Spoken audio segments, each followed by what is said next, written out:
Abrimos nossas Bíblias em 1 Pedro.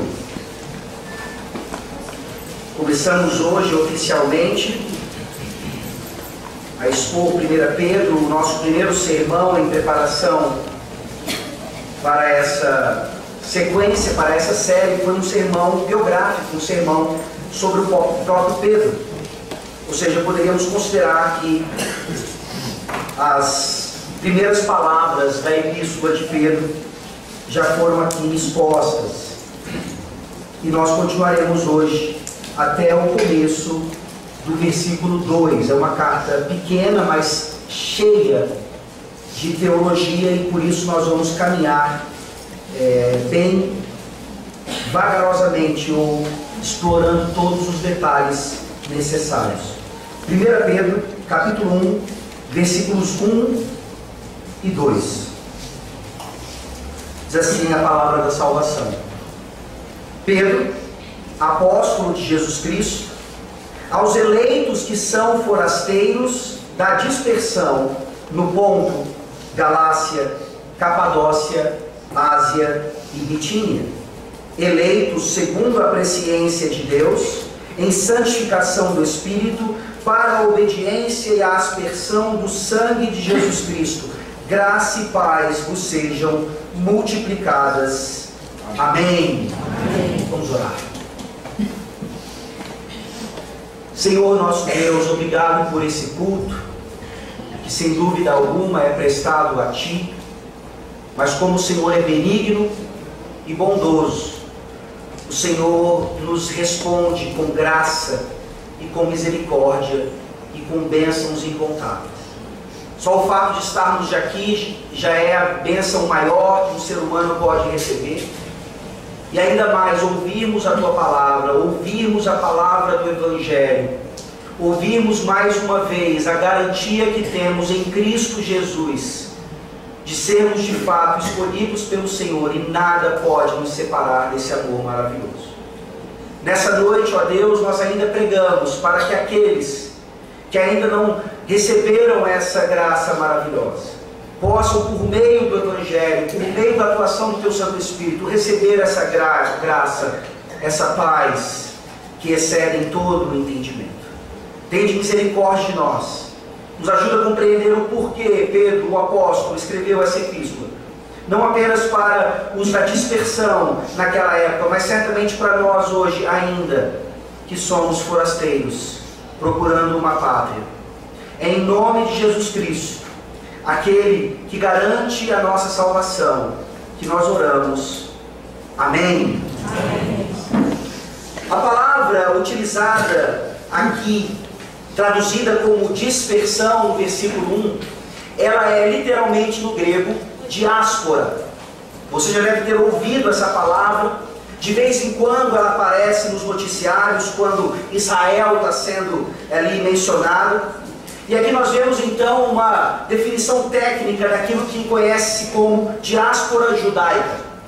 Refere-se às diversas expulsões forçadas dos judeus pelo mundo e da consequente formação das comunidades judaicas fora daquilo que é conhecido hoje como Israel. Nós temos duas grandes diásporas na história. Temos a primeira diáspora, mencionada nas Escrituras Sagradas, quando o povo judeu vai para o exílio babilônico, depois retorna, e mais uma vez então temos a expulsão do povo ali da Palestina, em 70 depois de Cristo, quando Roma invade Jerusalém, destrói de uma vez por todas o templo, arrasa a cidade santa, e a partir daquele momento então você tem os judeus sendo dispersos. E agora, mais recentemente, no século XX, principalmente depois da Segunda Guerra Mundial, esse retorno, essa volta para a suposta Terra Santa, para a suposta Terra Prometida, ou local do povo judeu. Diáspora judaica aqui então se tornou um termo político, um termo até religioso. Mas nós vemos aqui Pedro utilizando a palavra traduzida por dispersão para nos mostrar que isso não se aplica apenas ao judaísmo, aos judeus, aos descendentes de sangue de Abraão e dos patriarcas. Nós estamos na diáspora, nós estamos na dispersão. E é por isso que Pedro usa exatamente essa palavra. Porque Pedro está não apenas para aqueles ouvintes ou leitores do primeiro século, mas para nós hoje, nos mostrando a nossa identidade. Ele está aqui por meio de uma palavra, nos mostrando a conexão do que Deus havia prometido no Antigo Testamento para aquilo que Ele cumpre no Novo Testamento. Vai nos mostrar a unidade da palavra de Deus, para entendermos exatamente aquilo que nós somos em Abraão, mesmo não tendo o sangue dele. Aquilo que nós somos em Moisés, mesmo não tendo o sangue dele. É por isso que podemos aqui, devemos pregar em Gênesis, em Êxodo e em todo o Antigo Testamento, porque todo o conselho de Deus precisa ser apresentado para que nós entendamos exatamente quem nós somos aos olhos de Deus. Por isso eu pergunto a você, o que você escreveria a alguém que está sofrendo? Talvez você não seja um bom conselheiro, talvez o máximo que você consiga é dar um abraço, ou falar palavras, ou chavões já conhecidos. Mas o que Pedro está fazendo aqui é nos ensinando exatamente o que fazer e como agir em momentos de tremendo desespero e sofrimento. Pedro então começa, e isso é uma boa forma de confortarmos alguém, ele começa lembrando que esses sofredores, eles são identificados com Cristo. Eles têm um Pai. Eles não estão abandonados. Eles podem estar, por alguma razão, inquietos ou não sabendo exatamente o que está acontecendo. Então Pedro vem aqui livrá-los daquilo que um comentarista chamou de amnésia de identidade. Na hora do desespero, na hora da angústia, nós nos esquecemos de quem nós somos. Nós olhamos tanto para nós mesmos e não mais para Deus e não mais para Cristo, que nós perdemos a referência que é a única que pode nos dar esperança. Pedro escreve essa carta já no finalzinho ali do século, na verdade já na década de 60 do primeiro século. O finalzinho, eu digo da revelação, porque logo em 70, como eu já disse, Deus, na sua providência, destruiria, julgaria o povo de Israel, que rejeitou o Messias, que não o recebeu como aquele prometido. O templo é destruído, Israel é arrasado. E assim nós começamos então a era da Israel na nova aliança, que somos nós. Essa conexão não é perdida. Essa conexão, ela é fundamental para entendermos exatamente que o sofrimento do povo de Deus, desde Gênesis capítulo 3, é o nosso sofrimento também. E as promessas que eles receberam são promessas para nós também. Pedro escreve no contexto em que o imperador Nero, talvez um dos mais sanguinários de Roma, ele mesmo, como a história entende, coloca fogo em Roma e culpa os cristãos de ter feito isso. E começa então uma perseguição ainda maior, que finalmente vai se concluir ou consumar na destruição de Jerusalém em 70 depois de Cristo. É num contexto assim que Pedro está escrevendo essa carta para sofredores como eu e você. A perseguição, sem dúvida alguma, nos nossos dias é bem menor. Mas o sofrimento continua batendo a nossa porta. O nosso coração continua apertadinho. As manifestações de angústia continuam acontecendo em nossas vidas. Talvez nós olhemos e percebamos que não deveríamos reagir assim, porque os sofrimentos daquela época eram muito maiores e talvez justificados, enquanto os nossos não são. Mas nós somos fracos. Nós somos assim mesmo.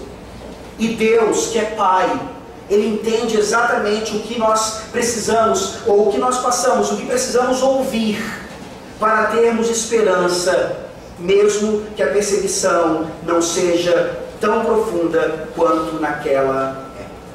Nesse sentido, então, a gente começa a ver aqui na Epístola de Pedro que nós precisamos nos lembrar de quem nós somos e para onde nós vamos, a fim de perseverarmos de forma agradável a Deus. Você não está aqui simplesmente para parar de sofrer ou aprender a sofrer. Você está aqui para caminhar em meio a sofrimento de forma agradável a Deus. A referência é Ele, não você. A referência é o Senhor Jesus Cristo e não o seu problema ou a sua angústia. Nesse sentido, Ele nos livra então daquilo que eu chamei aqui de amnésia de identidade.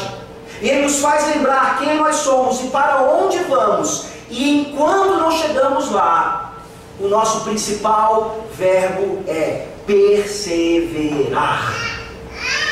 Você, hoje em Cristo Jesus, faz parte da perseverança dos santos. Mas como vai essa perseverança? Essa é a pergunta. E Pedro certamente vai nos confrontar e nos mostrar aqui o quanto nós estamos distantes da vontade de Deus exposta nas Escrituras Sagradas. Talvez porque a perseguição, o fogo de Nero, não seja tão forte hoje como era naquela época. Ou talvez, se assim perseverássemos, nós pudéssemos experimentar um pouquinho mais desse fogo que certamente é fruto de Satanás, querendo ainda destruir o povo de Deus da maneira como ele pensa que pode. Então, nesse sentido, nessa noite, nós vemos que essa perseverança que agrada a Deus, ela é totalmente baseada em uma doutrina que, infelizmente, ela é odiada por pessoas que se dizem crentes. Nós vamos tratar hoje, porque Pedro faz isso, daquilo que nós conhecemos como eleição. E o nosso primeiro ponto nessa noite, então, é o fato de que nós somos eleitos incondicionalmente. Não, nós não precisamos aqui entender que Pedro, ele está sendo calvinista demais. A questão não é essa. A questão é que quando nós olhamos para João Calvino, outros reformadores, outros teólogos fiéis, eles estavam sendo paulinos, eles estavam sendo petrinos, eles estavam sendo joaninos, eles estavam sendo apostólicos. A doutrina da eleição não é algo calvinista. A doutrina da eleição é algo bíblico, que flui do trono de Deus. É o Espírito Santo que faz o apóstolo Pedro se identificar ou saudar aquela igreja exatamente assim. Pedro, apóstolo de Jesus Cristo, aos eleitos que são forasteiros da dispersão no Ponto, Galácia, Capadócia, Ásia e Bitínia. Nós já vimos aqui o quanto Pedro entendia da eleição ou da graça de Deus. Nós vimos aqui no sermão anterior que Pedro ele não merecia absolutamente nenhum favor de Deus. Jesus Cristo o amou apesar dele. Jesus Cristo o chamou para pastorear o rebanho apesar dos seus erros e erros graves. É assim que Deus nos ama. É assim que Deus nos chama. Por isso nós entendemos, juntamente com Calvino e outros, que essa eleição, essa palavrinha aqui, ela pode ser acompanhada desse advérbio incondicionalmente. É incondicional. Não há condições. Não há situações que nós primeiro fazemos para então sermos recebidos ou chamados. A etimologia da palavra, ela já nos explica muitas coisas. Eleitos, do grego, é uma junção de duas palavrinhas, a preposição ek e o particípio do verbo kaleo, lektos. Aqueles que são chamados, eclectos. aqueles que são chamados de fora ou para fora. Nós estamos inseridos num mundo que jaz no maligno. O Senhor Deus adentra esse mundo, Ele invade o mundo, Ele se intromete em nossa história, nos tira ali das trevas para o seu reino de luz, para o reino do Filho do seu amor. É isso que significa literalmente ser um eleito. Nós somos chamados para fora desse mundo, por causa do amor de Deus por nós, nada mais. Você se lembra daqueles momentos lá na escola ou em outras situações onde precisava se tirar um time? Você era escolhido? As pessoas escolhiam você em primeiro lugar, ou você era sempre o último, já que não tem outra pessoa, vem você mesmo. Vejam que a doutrina da eleição, ela vem nos ajudar nos dois aspectos. Talvez você tenha respondido assim: pastor, eu sempre era escolhido primeiro, eu era o craque de bola, todo mundo escolhia o meu nome para ser do time em primeiro lugar.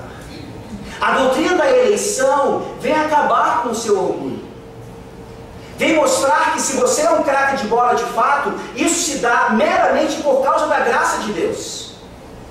E que se aquela escolha, naquele aspecto, dependia da sua capacidade, essa escolha aqui independe completamente disso.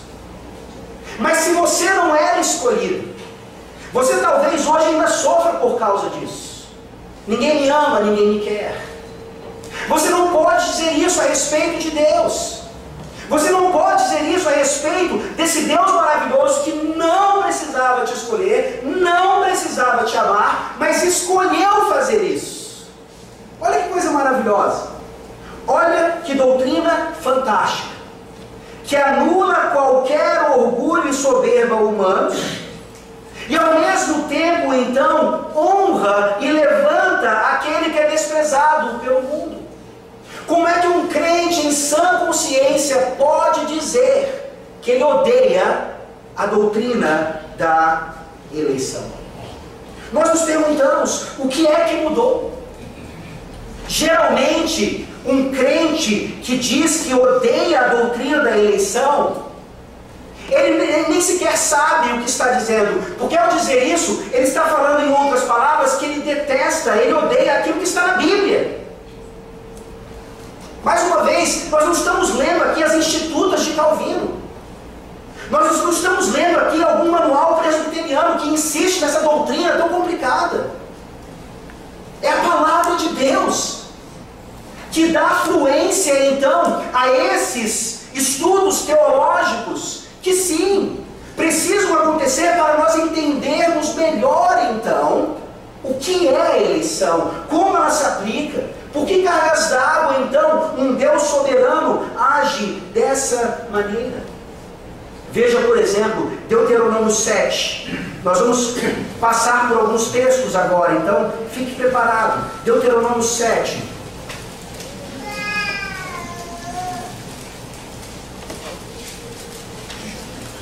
Versículos 6 a 8. Deuteronômio 7, de 6 a 8. Olha aqui o que Moisés escreveu a respeito do povo de Israel. Porque tu és povo santo ao Senhor teu Deus. O Senhor teu Deus te escolheu para que lhe fosses o seu povo próprio de todos os povos que há sobre a terra. Não vos teve o Senhor afeição, nem vos escolheu porque fosseis mais numerosos do que qualquer povo, pois éreis o menor de todos os povos, mas porque o Senhor vos amava, e para guardar o juramento que fizera a vossos pais, o Senhor vos tirou com mão poderosa, e vos resgatou da casa da servidão, do poder de Faraó, rei do Egito. É interessante notar que aqueles crentes hoje que rejeitam a doutrina da eleição, eles geralmente aceitam a doutrina da eleição no Antigo Testamento. Eles vão dizer assim: não, Israel era a nação eleita. Israel de fato foi eleita, e aqui por esse texto, claramente de forma incondicional. Mas quando nós temos a transferência agora para a igreja na nova aliança, parece que há um curto-circuito. Não. A eleição de uma nação nós aceitamos como sendo escolha de Deus apenas. Mas agora, na nova aliança, cada crente individualmente não pode ser objeto da eleição de Deus. Porque senão isso é injusto.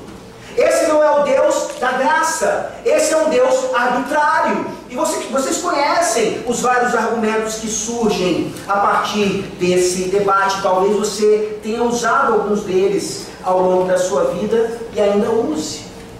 Para você perceber então como o apóstolo Pedro faz essa ligação de forma ainda mais direta, volte agora para 1 Pedro.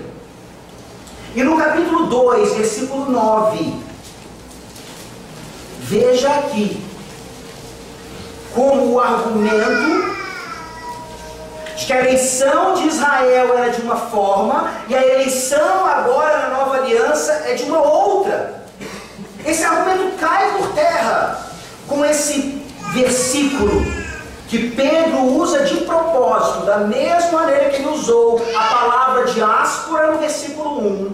Ele está usando agora aqui expressões veterotestamentárias para falar a respeito da igreja na década de 60, no primeiro século.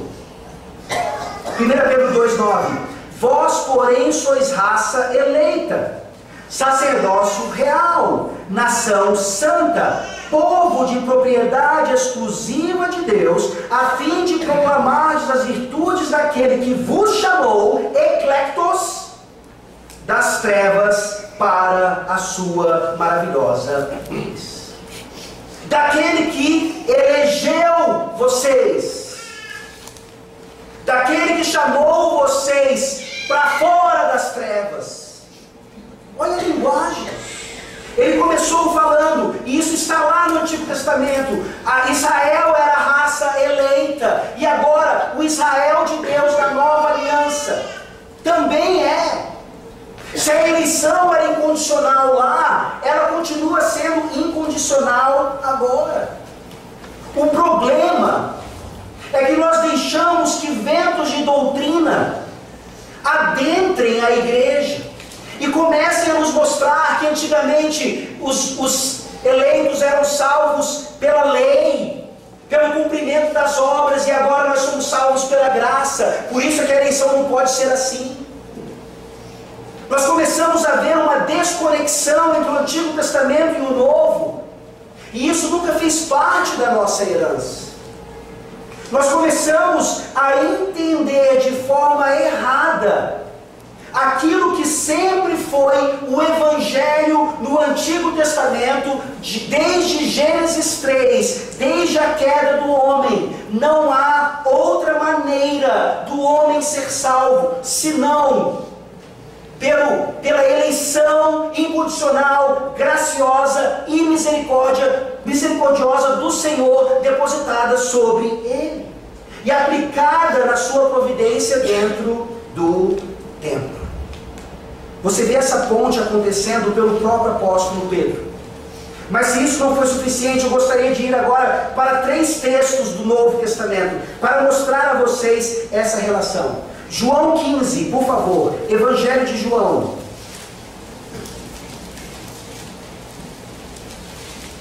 Evangelho de João, capítulo 15, versículo 16. E aqui nós temos as palavras do Senhor Jesus Cristo. João 15, 16. Não fostes vós que me escolhestes a mim, pelo contrário, eu vos escolhi a vós outros, e vos designei para que vades e deis fruto, e o vosso fruto permaneça, a fim de que tudo quanto pedirdes ao meu Pai em meu nome, Ele vos conceda.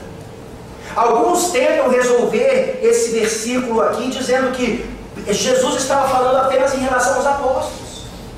Eu que escolhi vocês 12, não foram vocês que me escolheram. Naquela época, os discípulos escolhiam os mestres, os rabi da época.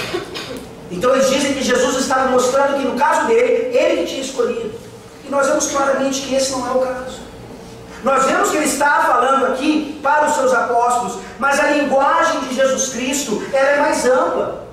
Logo em seguida ele vai fazer a sua oração sacerdotal. Ele não está orando apenas pelos apóstolos, ele está orando pela sua igreja, ele está orando pelos seus eleitos. E ele diz para você nessa noite, mais de 2000 anos atrás, depois que esse evangelho foi escrito, depois que a epístola de Pedro foi escrita, eu escolhi você. Não foi você quem me escolheu. Pare de pensar assim. Estude mais sobre isso, se for o caso, para que você entenda um pouquinho melhor o que é isso que ainda atrapalha e é obstáculo em muitas igrejas cristãs do mundo inteiro. É impressionante ter que acreditar nisso, que em pleno século XXI, depois de tanta herança bíblica, reformada, teológica, nós ainda temos pessoas experientes insistindo veementemente que a eleição é algo desastroso, mentiroso, não bíblico. Jesus diz isso claramente. E nós vemos como aqui a exposição de Atos, o quanto isso ficou claro. Atos capítulo 13, por favor. Atos capítulo 13, versículos 46 a 48. Eu espero que uma outra falácia tenha caído por terra aqui, quando expusemos o livro de Atos, de que calvinistas não fazem missões, de que a doutrina da eleição impede o evangelismo, de que a doutrina da eleição ela faz com que igrejas morram, porque elas não plantam outras igrejas. Falso, mentira. Atos capítulo 13, a partir do versículo 46. Então Paulo e Barnabé, falando ousadamente, disseram: cumpria que a vós outros, em primeiro lugar, fosse pregada a palavra de Deus, mas posto que a rejeitais, e a vós mesmos os julgais indignos da vida eterna, eis aqui que nos volvemos para os gentios. Era uma palavra então para os judeus, que estavam rejeitando o evangelho. E ele continua: porque o Senhor assim nulo determinou: eu te constituí para a luz dos gentios, a fim de que sejas para a salvação até os confins da terra. Olha agora o versículo 48. Os gentios, ouvindo isto, regozijavam-se e glorificavam a palavra do Senhor, e creram todos os que haviam sido destinados para a vida eterna. Que coisa maravilhosa! Não tem erro de tradução aqui. Não adianta ir lá no grego e falar: opa, peraí, não é bem assim. É exatamente isso que o Espírito Santo quis dizer naquele momento e está dizendo hoje. Nós cremos porque nós fomos destinados para a vida eterna e não o contrário. Nós não somos destinados para a vida eterna porque nós cremos. A ordem é bem clara. A fé é dom, o arrependimento é dom, é tudo pela graça, é tudo incondicional. Mais um texto, só para o convencimento ainda maior, 2 Timóteo, capítulo 1.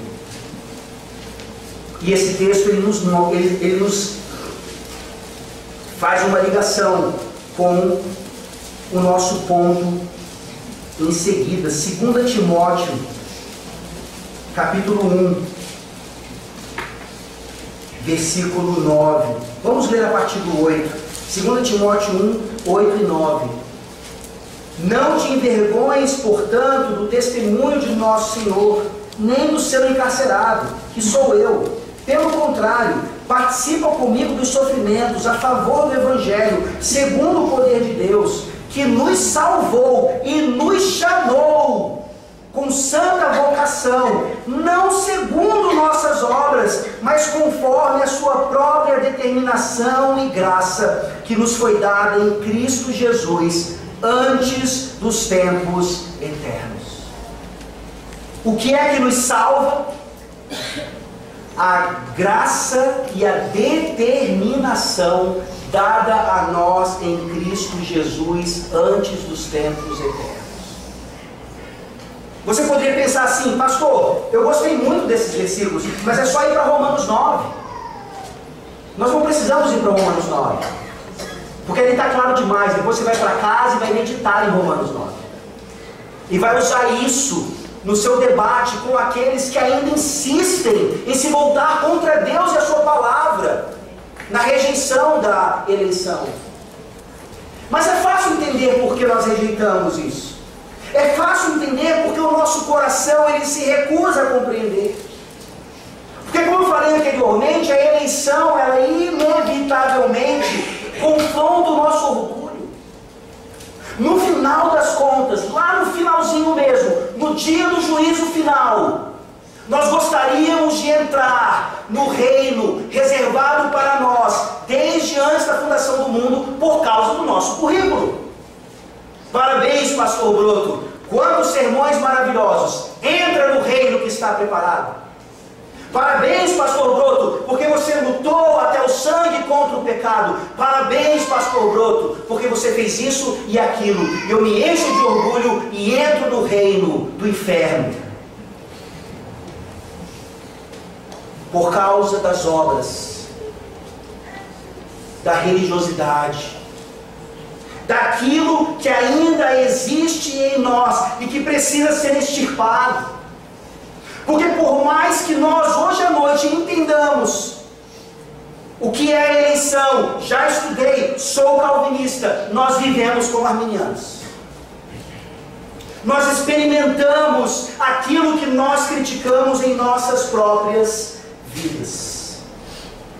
E não se preocupe, porque a doutrina da eleição, ela sempre vai ser odiada.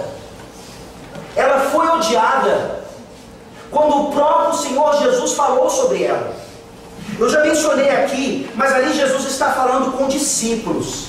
Jesus ali está dando uma aula de teologia a respeito da eleição. É mais fácil falar sobre isso num círculo presbiteriano. Mas veja o que acontece quando ele vai e fala num círculo arminiano. Abra sua Bíblia, por favor, em Lucas capítulo 4.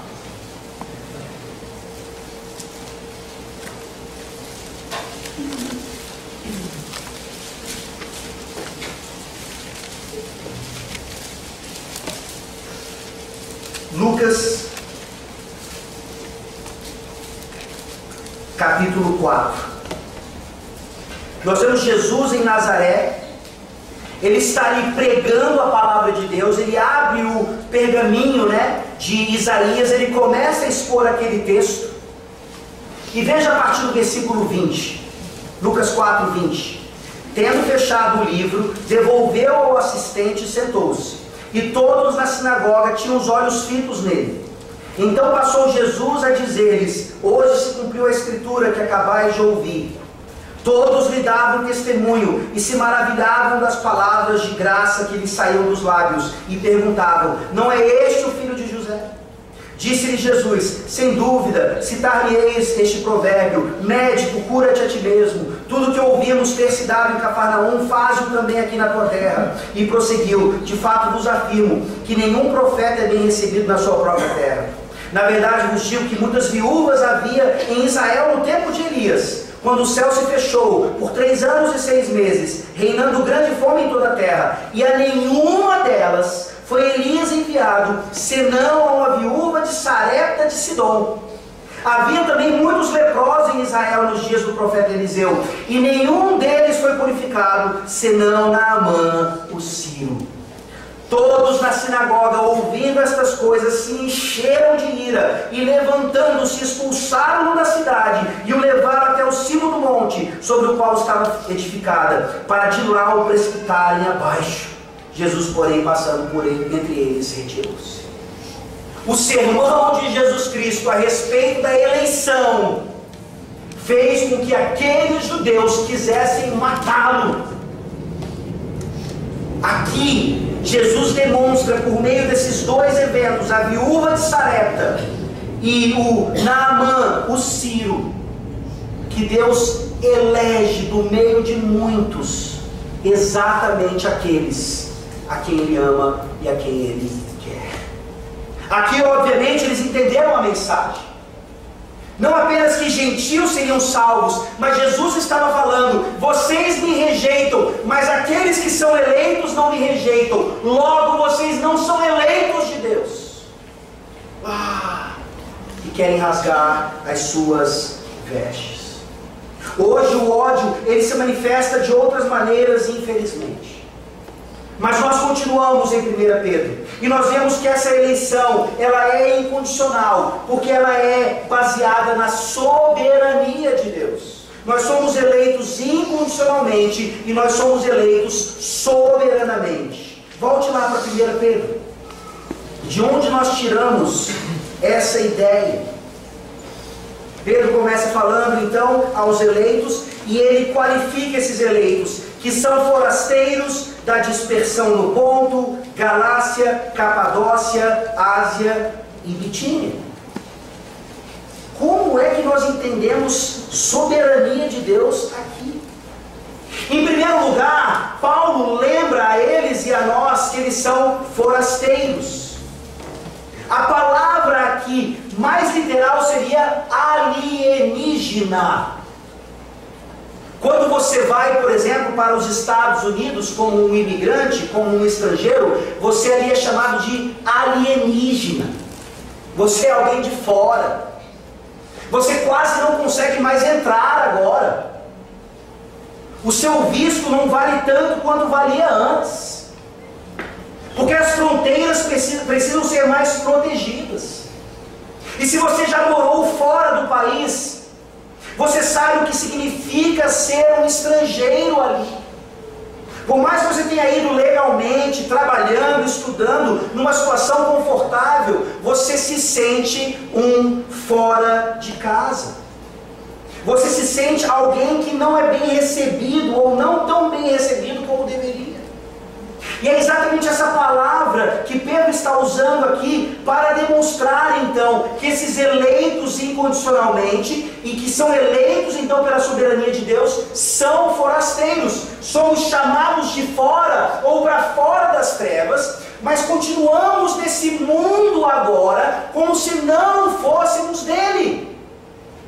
É por isso que temos essa sensação de não pertencer.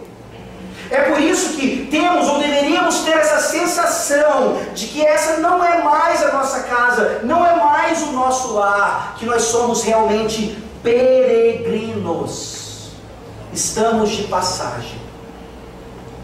Estamos apenas aqui para fazer aquilo que o Senhor Deus nos mandou fazer com nossos dons e talentos, para que mais e mais peregrinos se juntem a nós, na nossa perseverança, na nossa jornada. Aqui a ideia é de exílio. Forasteiros, mais uma vez, lembrava aqueles do que aconteceu com Israel. Aqui Pedro usa forasteiros da diáspora, forasteiros da dispersão. Aqueles homens se lembrariam então: Israel foi estrangeiro no Egito, Israel foi estrangeiro na Babilônia, Israel agora é estrangeiro por todo o mundo. E alguns ainda insistem no retorno de Israel para a terra prometida, não entendendo a teologia a partir das Escrituras. Você vê então essa conexão para mostrar que os patriarcas de fato sempre viveram assim. No caso, esse exílio não era por causa de um pecado ou do juízo de Deus sobre eles, como foi na Babilônia, mas era um exílio dentro de um mundo que jaz no maligno. Era um exílio natural. E é por isso que deveria ser mais natural tratarmos de santidade, santificação, separação do mundo, porque realmente não pertencemos aqui. As coisas do mundo não nos atraem mais. Você consegue testemunhar na sua vida que coisas que lhe atraíam lá atrás, na juventude, na adolescência, hoje não atraem mais. E isso não é porque você ficou mais velho, simplesmente, mas porque o Espírito Santo atua em você, dando a você um desejo pelas coisas lá do alto, dando a você um desejo pelas coisas de onde você realmente é. É interessante porque nós falamos muito sobre ser missionário transcultural. Missionário transcultural é aquele que vai para a Índia. Missionário transcultural é aquele que vai para o interior da Amazônia. Missionário transcultural é aquele que vai para uma outra cultura. Olha como é maravilhoso quando nós olhamos que aqui em Teresina, no meio do Ocidente, nós somos transculturais. Em qualquer lugar que nós estivermos, a cultura de Deus entra em choque com a cultura do mundo. Você não precisa ir para esses outros lugares. Se quiser, vá. Pregue o Evangelho ali. Leve o Evangelho até essas pessoas. Mas ser transcultural, você já faz aqui onde você estiver. Abra sua Bíblia em Hebreus capítulo 11, por favor. Hebreus capítulo 11, versículos 13 a 16. Vamos lembrar que essas conexões que Pedro está fazendo, não é porque ele estava escrevendo para judeus convertidos. Sim, naqueles lugares havia judeus convertidos. Mas ele está escrevendo agora para a igreja da nova aliança, judeus e gentios juntos. E aqui ele lembra então qual era a situação do nosso patriarca, quer por sangue ou por fé. Hebreus 11, de 13 a 16. Todos estes morreram na fé, sem ter obtido as promessas, vendo-as porém de longe, e saudando-as, e confessando que eram estrangeiros e peregrinos sobre a terra. Porque os que falam desse modo manifestam estar procurando uma pátria. E se na verdade se lembrassem daquela de onde saíram, teriam oportunidade de voltar. Mas agora aspiram a uma pátria superior, isto é, celestial. Por isso Deus não se envergonha deles, de ser chamado o seu Deus, porquanto lhes preparou uma cidade. É essa a nossa realidade. Nós estamos na diáspora, nós estamos na dispersão, não estamos ali na Ásia Menor, não estamos geograficamente naquele lugar para onde Pedro escreveu a carta, mas estamos exatamente na mesma situação daqueles que estavam em Ponto, Galácia, Capadócia, Ásia e Bitínia. E aí eu pergunto, por que é que Pedro escreve cartas, ou uma carta, a esses lugares? Havia cristãos no mundo conhecido da época em diversos lugares. Por que para aquela época, para aquela região específica? Que hoje, quando você olha no mapa, é exatamente o país da Turquia.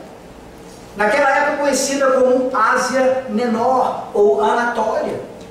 Você olha no mapa e você vê uma relação então aqui, mostrando a soberania de Deus, e não a sua arbitrariedade em escolher lugares e pessoas desses lugares. Nós vemos aqui Deus salvando os seus eleitos destas cidades, soberanamente, e até de forma misteriosa. Abra sua Bíblia, por favor, em Atos capítulo 16. Olha a conexão fantástica que nós temos aqui. A Bíblia, ela se auto-interpreta. Nós entendemos que aquela carta de Pedro não está sendo destinada àquelas cidades por acaso. Atos 16, versículos 6 e 7. Nos mostram exatamente a soberania de Deus na salvação do seu povo. Atos 16, versículo 6. E percorrendo a região frígio-gálata, tendo sido impedidos pelo Espírito Santo de pregar a palavra na Ásia, defrontando Mísia, tentavam ir para Bitínia, mas o Espírito de Jesus não o permitiu. Pedro está escrevendo para um povo eleito que foi salvo pelo Senhor, não por causa das viagens missionárias de Paulo, Muito pelo contrário. Paulo quis ir lá. Paulo quis pregar ali. Igrejas precisavam ser plantadas ali. E o Espírito Santo impediu. Não foi o diabo. Não foi o Satanás. Foi o próprio Deus soberanamente dizendo: não, Paulo, você vai salvar pessoas, ou eu vou salvar pessoas por meio de você lá na Europa. Eu cuido da Ásia. Mas como, Deus? Não sabemos. Mas Ele salva. Ele realiza a obra dele. Ele envia, mesmo desconhecidos, para anunciarem o Evangelho, e por meio desse Evangelho, eleitos têm seus ouvidos abertos, seus corações transformados, e eles creem e se arrependem. Esse é o nosso Deus, e Ele continua fazendo isso hoje. Você não precisa entrar para a história da igreja como um grande missionário que foi em tal lugar e pregou e anunciou, não. Na sua missão transcultural, onde quer que você esteja, você dá testemunho da sua fé, testemunho do Evangelho, e você não tem ideia do que o Espírito Santo é capaz de fazer com aquela sementinha. Você não tem ideia do que a eleição de Deus, ela realiza na sua providência, na vida daqueles que não podem ser tirados da sua mão. Nós somos eleitos incondicionalmente, eleitos soberanamente. E agora, no início do capítulo, do versículo 2, melhor dizendo, do capítulo 1 de 1 Pedro, nós vemos que somos eleitos pela presciência do Pai. E aí finalmente algum arminiano diz: ufa, estava calvinista demais até agora. Agora a gente faz um equilíbrio com a doutrina da eleição arminiana. Não é que o arminiano rejeita a eleição, ele só a explica melhor do que um calvinista, que a explica de forma a fazer com que Deus seja um Deus não amoroso, não misericordioso, não gracioso. Agora então, nós vemos Pedro falando, literalmente no versículo 2, segundo a presciência de Deus Pai. Mas na sua Bíblia provavelmente tem a palavra eleitos no início do versículo 2. Mas não tem no original. O momento em que a palavra eleitos aparece é apenas no versículo 1. É a primeira palavra que Pedro usa para nos identificar como forasteiros da diáspora nessas regiões ou em qualquer lugar do mundo, segundo a presciência de Deus Pai. E mais uma vez nós vemos aqui o quanto as traduções bíblicas sofrem com as doutrinas que não fluem das Escrituras. A ideia de colocar aqui eleito, mais uma vez, sendo que não está lá no original grego, é para fazer uma conexão melhor com essa ideia de presciência. Ufa, nós somos eleitos pela presciência. Ok. Deus então, Ele vê antes quem vai se arrepender. Como Ele é onisciente, Ele consegue enxergar lá na frente. Ele vai ver, o pastor Broto vai se arrepender. Ufa! Então eu posso salvá-lo. Eu não estou brincando. Essa é a doutrina que reina em várias igrejas cristãs no Brasil. Infelizmente, algumas ainda presbiterianas. E mais uma vez, a discussão não é meramente teológica ou histórica entre esse teólogo ou aquele outro. É se nós somos bíblicos ou não. E se você já ouviu esse versículo sendo utilizado pelos arminianos para explicar a eleição de forma adequada e você não teve resposta, por favor, tenha resposta a partir de hoje. Porque esse versículo continua tão calvinista quanto qualquer outro, quanto Romanos 9. Porque presciência aqui, meus irmãos, não é a mesma coisa que pré-visão. É isso que eles insistem. Que Deus vê antes, Deus vê o futuro, e por isso Ele escolhe. Falso. Presciência aqui tem a ver com aquilo que nós lemos em Efésios capítulo 1 e em Romanos capítulo 8. Vá, por favor, para Efésios capítulo 1, versículo 4. A Bíblia, ela é completa. Eu não posso impor a minha falsa doutrina num versículo e usar esse versículo de forma errada para justificar essa doutrina. Efésios capítulo 1, versículo 4.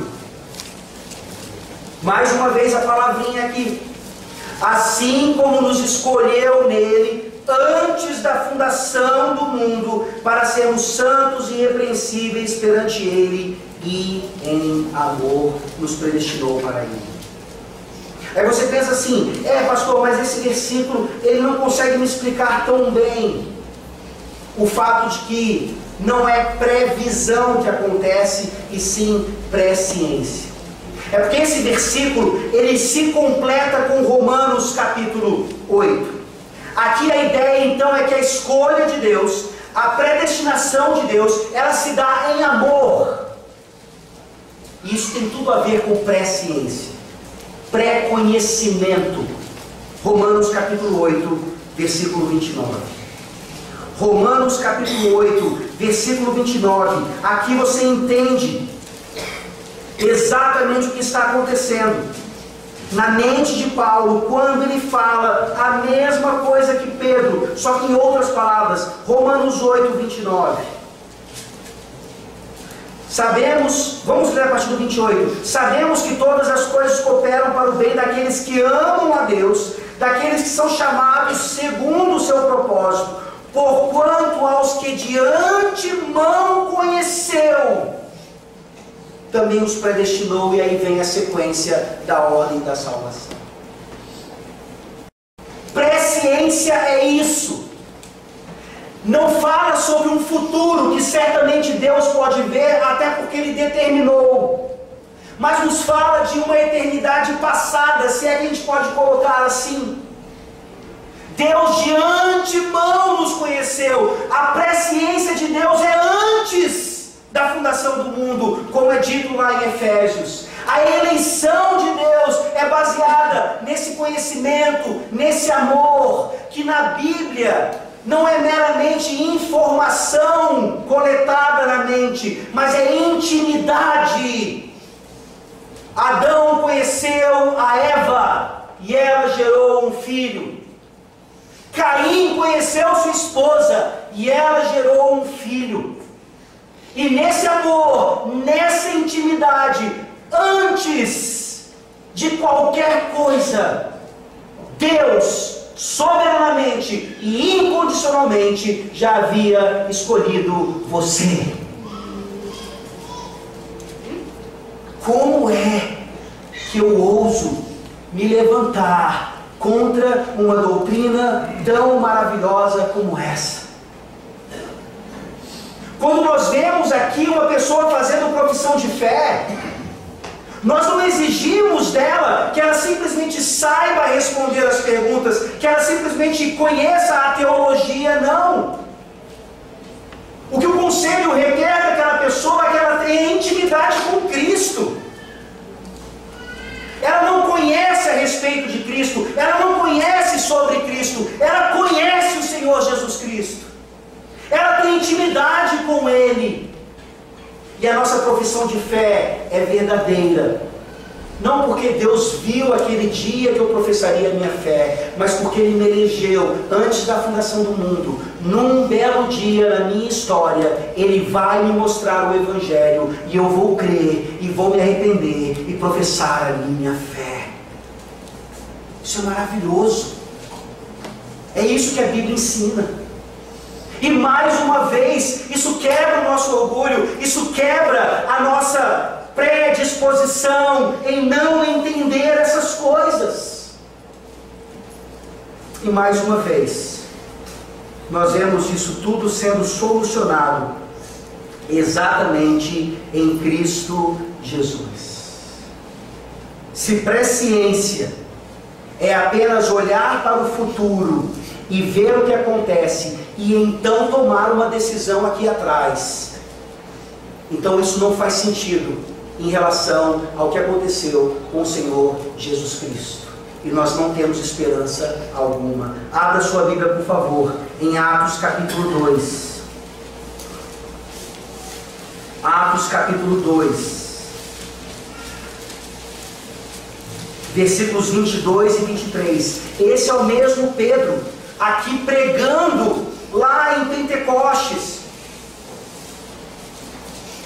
E obviamente aplicando a mesma doutrina. Só que agora cristocentricamente. Atos 2, 22 e 23. Prestem atenção na palavra que ele utiliza. Varões israelitas, atendei a estas palavras. Jesus o Nazareno, varão aprovado por Deus diante de vós, com milagres, prodígios e sinais, os quais o próprio Deus realizou por intermédio dele entre vós, como vós mesmos sabeis, sendo este entregue pelo determinado desígnio e presciência de Deus. Vós o matastes, crucificando por mãos de inimigos. Presciência, então, na pessoa bendita do Senhor Jesus Cristo e em nossas vidas, tem muito mais a ver com predeterminação, predesignação, do que previsão. A cruz de Cristo, juntamente com a nossa eleição, foi determinada antes da fundação do mundo. Nesse mesmo sermão, você vê a diferença da perspectiva da presciência de Deus para aquilo que realmente acontece com um profeta, com um homem. Atos 2, 30 e 31 agora. Olha a diferença. Agora nós aplicamos isso ao homem, à criatura. Atos 2, 30 e 31. Sendo, pois, profeta, falando aqui de Davi, sendo, pois, profeta, e sabendo que Deus lhe havia jurado que um de seus descendentes se assentaria no seu trono, prevendo isto, referiu-se à ressurreição de Cristo, que nem foi deixado na morte, nem o seu corpo experimentou corrupção. Perceberam a diferença? Perceberam que o argumento arminiano traz Deus para a condição humana e fala, sim, esse Deus então, que nos ama tanto, ele é como um homem que simplesmente vê de antemão e aí escolhe. Não, Deus é Deus, e soberanamente, por meio da sua presciência, da sua predeterminação, escolhe aqueles a quem ele ama, ou ama aqueles a quem ele escolheu. E dá aos profetas, então, a capacidade de prever e predizer coisas referentes ao Senhor Jesus Cristo e a tantos outros eventos como nós vemos. As próprias palavras são utilizadas por Pedro, por Paulo, para ensinar exatamente aquilo que nós sabemos, mas não queremos admitir. O Senhor Deus ama os seus eleitos e os elege apenas de acordo com o desígnio ou o beneplácito da sua vontade. É duro ouvir isso, mas não é antibíblico. Pelo contrário, o próprio apóstolo Pedro, e aqui nós terminamos, 1 Pedro, no mesmo capítulo 1, agora no versículo 20, 1 Pedro, capítulo 1, versículo 20, vamos ler do 19. mas pelo precioso sangue, como de cordeiro sem defeito e sem mácula, o sangue de Cristo, conhecido com efeito antes da fundação do mundo, porém manifestado no fim dos tempos por amor de vós. Pode olhar na sua Bíblia, provavelmente tem uma nota de rodapé, mostrando que o particípio aí, conhecido, na verdade é pré-conhecido. É da presciência de Deus, é a mesma palavra, no mesmo capítulo. Por que é que o tradutor não traduz assim e põe uma nota de rodapé? Porque nós ainda temos arminianos dentro de nós, que não conseguem entender e receber essa soberania de Deus, que é ligada à sua graça maravilhosa, que nos salva apesar de nós. Eu lhe pergunto sinceramente nessa noite, quem é que você quer que esteja no controle da sua vida? Um Deus como esse, ou você mesmo? Faça a escolha hoje, se é que você pode escolher então. Ou você controla a sua vida e a sua salvação, ou Deus a controla desde antes da fundação do mundo. A resposta é óbvia. E é óbvio que isso vai incluir todas as coisas: doenças, mazelas, sofrimentos, perseguições, morte. Quem é que controla a sua vida? É o Deus que te elegeu? Ou é o Deus que você criou na sua mente, que te elegeu, porque Ele viu que você se arrependeria um dia? Não é por acaso que Pedro aqui ele fala sobre essa presciência de Deus Pai. Eu falei para vocês, a carta é curta, mas nós trabalharemos ela em detalhes. E aqui nós terminamos.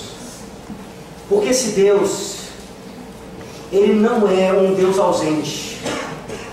Ele não é um Deus que quer que você entenda a doutrina da eleição e empurra isso goela abaixo. Ele se manifesta como Pai. Ele se manifesta como alguém que cuida de você. Ele se manifesta como alguém que recebe os seus insultos, as suas desobediências e continua te amando apesar de você. A carta de Pedro, ela não vai simplesmente nos ensinar doutrinariamente a respeito de eleição.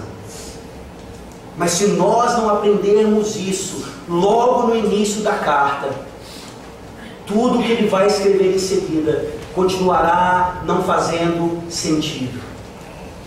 Você vai ler essa carta, você vai ouvir esse sermão e você vai continuar dizendo: pastor, mas se Deus é tão bom, por que Ele fez o homem cair? Pastor, mas se Deus é tão bom, por que Ele não me livra disso ou daquilo?